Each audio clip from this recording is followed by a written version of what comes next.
Access to education in Colombia is not equal between rural and urban areas. 70% of children and young people who do not access education come from regions far from the center of the country, and only 56 out of every 100 Colombians complete secondary education.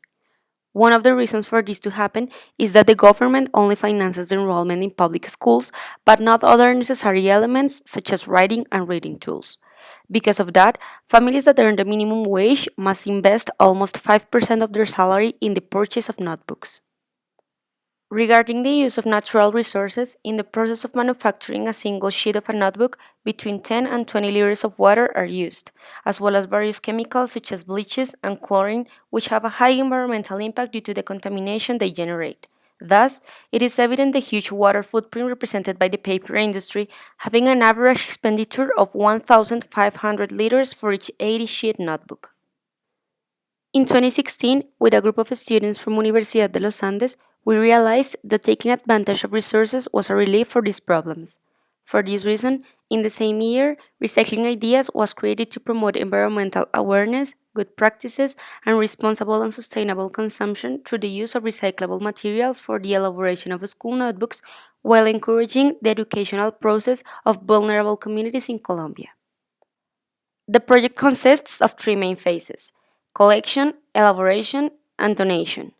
The collection phase involves the recognition and obtention of waste paper and cardboard as raw material for the creation of notebooks.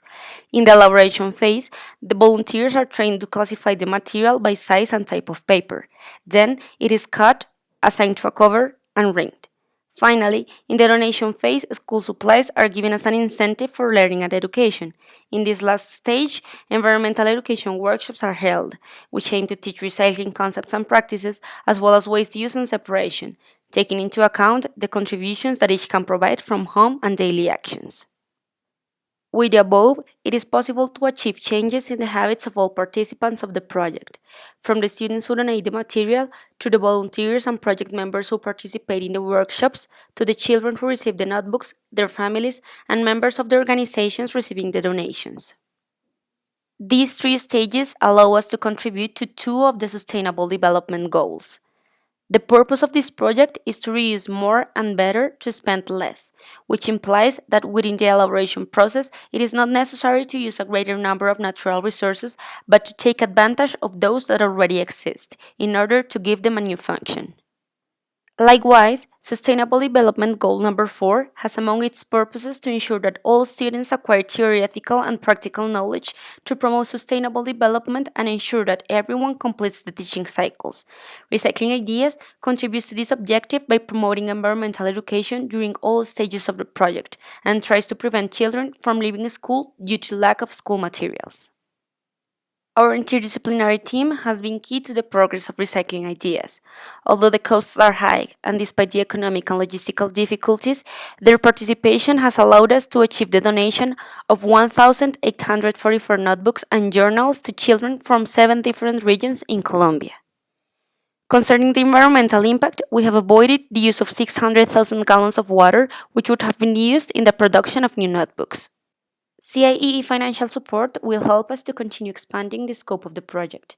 Taking into account the unequal access to education between rural and urban areas, it is necessary to reach regions where there is an urgent need for school supplies. Therefore, part of this money would go to a box of own funds to 1. Transport the school tools to the donation site in the city of Bogota, and 2. To send the notebooks to different areas of the country by air.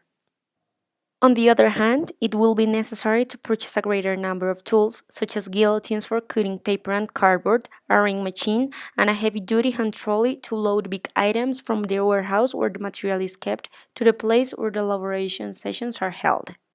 For these reasons, we believe that CIEE can help us in our fight to achieve our goal, to deliver as many notebooks as possible to the largest number of students in Colombia while promoting environmental education. We know that the challenge is enormous, but at the same time, we know that it is more the wishes of an educated and sustainable country that will lead us not only to deliver school tools, but also to spread a message in favor of the environment.